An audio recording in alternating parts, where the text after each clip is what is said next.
악인의 형통함을 부러워하지 말며 그와 함께 있으려고 하지도 말지어다. 그들의 마음은 강포를 품고 그들의 입술은 재앙을 말함이니라. 집은 지혜로 말미암아 건축되고 명철로 말미암아 견고하게 되며 또 방들은 지식으로 말미암아 각종 귀하고 아름다운 보배로 채우게 되느니라. 지혜 있는 자는 강하고 지식 있는 자는 힘을 더하나니 너는 전략으로 싸우라. 승리는 지략이 많음에 있느니라. 지혜는 너무 높아서 미련한 자가 미치지 못할 것이므로 그는 성문에서 입을 열지 못하느니라. 악행하기를 꾀하는 자를 일컬어 사악한 자라 하느니라. 미련한 자의 생각은 죄요 거만한 자는 사람에게 미움을 받느니라. 내가 만일 환난 날에 낙담하면 내 힘이 미약함을 보임이니라. 너는 사망으로 끌려가는 자를 건져주며 살육을 당하게 된 자를 구원하지 아니하려고 하지 말라. 내가 말하기를 나는 그것을 알지 못하였노라 할지라도 마음을 저울질하시는 이가 어찌 통찰하지 못하시겠으며 내 영혼을 지키시는 이가 어찌 알지 못하시겠느냐. 그가 각 사람의 행위대로 보응하시리라. 여러분은 형통한 삶의 기준을 무엇이라고 생각하시나요? 우리는 대개 부유하거나 높은 지위에 위치했을 때 형통한 삶을 누린다고 생각할 수 있습니다. 그런데 우리가 잘 알고 있는 성경의 요셉 이야기를 읽다 보면 재미있는 사실 한 가지를 발견할 수 있는데요. 요셉이 애굽으로 팔려가 보디발의 집에 종으로 살고 있을 때 성경은 여호와께서 요셉과 함께 하심으로 그가 형통한 자가 되어 라고 기록하고 있습니다. 또한 요셉이 억울한 누명을 쓰고 감옥에 갇혀 있을 때에도 성경은 여호와께서 그를 범사에 형통하게 하셨더라 라고 기록하고 있죠. 사실 요셉이 아무리 보디발의 집에서 모든 업무를 담당하는 자가 되었어도 그의 신분은 다른 국가에서 한 가정에 소속된 종일 뿐입니다. 요셉이 아무리 간수장에게 은혜를 받아 모든 사물을 처리하는 자가 되었다 하더라도 그의 신분은 옥에 갇힌 죄수일 뿐이라는 것이죠. 그런데 성경은 그를 가리켜 형통한 자가 되었다고 기록하고 있습니다. 우리의 시선에는 바라볼 때 형통의 기준이라고 한다면 뭔가 많은 돈을 벌거나 높은 지위에 올라야 할 텐데 성경은 그런 기준으로 형통을 규정하지 않고 있습니다. 요셉 이야기에서 볼 수 있는 것처럼 성경에서는 오직 한 가지, 바로 하나님께서 함께 하시느냐의 여부로 형통을 규정짓고 있습니다. 오늘 말씀 1절에서는 악인의 형통함을 부러워하지 말고 그들과 함께 있지도 말라고 말씀합니다. 여기에서 부러워하다의 의미는 선망의 눈으로 바라보며 동경하는 것을 말하고 또한 함께 있으려고 하다는 것은 그들과 가까운 관계를 맺거나 그 대열에 동참하여 같은 길을 걷는 것을 의미합니다.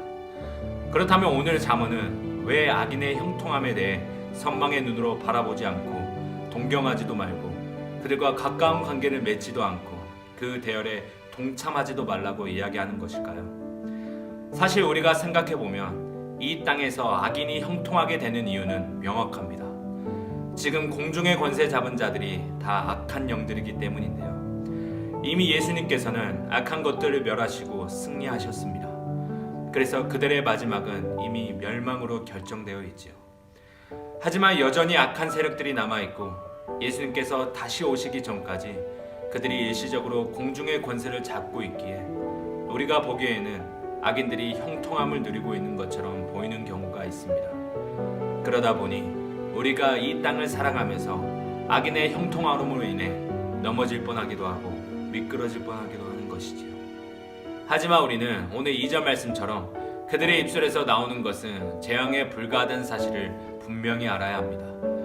그들이 지금은 형통한 것처럼 보일지라도 실상 그들의 마음에는 강포가 가득 차 있고 그들의 입술에서 나오는 것은 재앙에 불과하기에 그들의 마지막이 결국 멸망이라는 것을 기억한다면 우리는 그들의 형통을 부러워할 필요가 없다는 것입니다.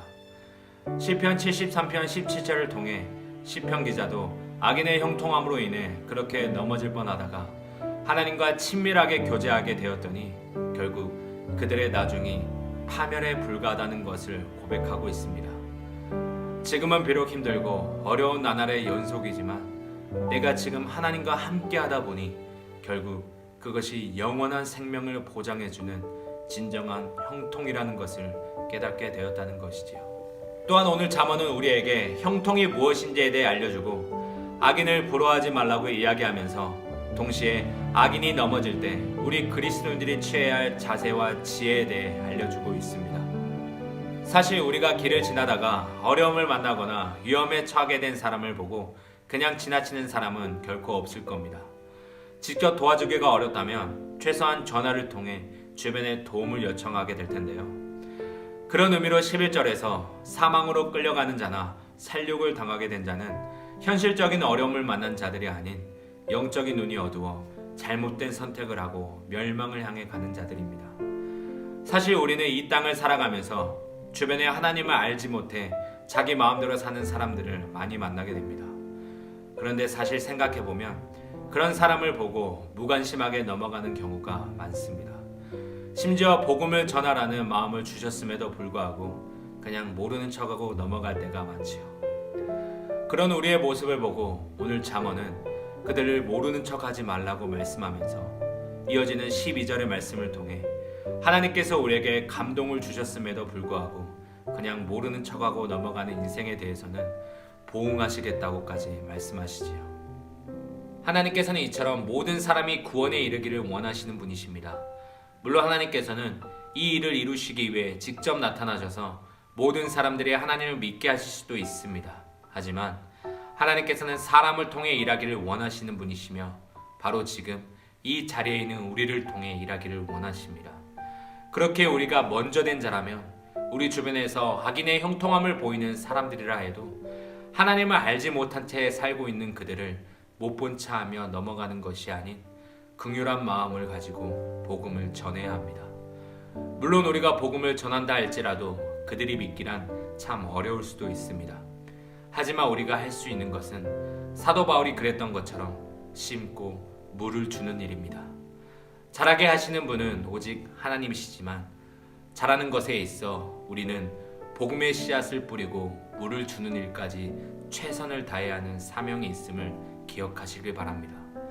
그리고 이 말씀을 통해 오늘도 하나님을 모름에 있어서 어리석은 길로 가고 있는 사람들이 있다면 못 본 채하는 것이 아닌 주시는 복음의 능력을 통해 그들을 죄로부터 건져내는 제자의 삶이 우리 안에 있기를 원합니다.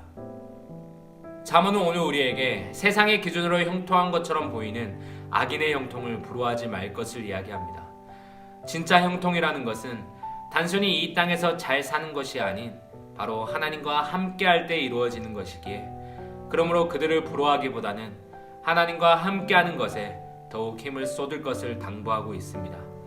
또한 더 나아가 이 땅에서 형통해 보이는 것 같으나 하나님을 알지 못해 멸망으로 향하는 자들이 있다면 그들에게 복음을 전해야 하는 지혜자의 삶 또한 지닐 것을 말씀합니다. 이번 한 주간 이 말씀을 깊이 묵상하시면서 세상이 주는 형통을 부러워하는 것이 아닌 하나님과 함께하는 삶을 통해 진정한 형통을 누리시기를 바랍니다.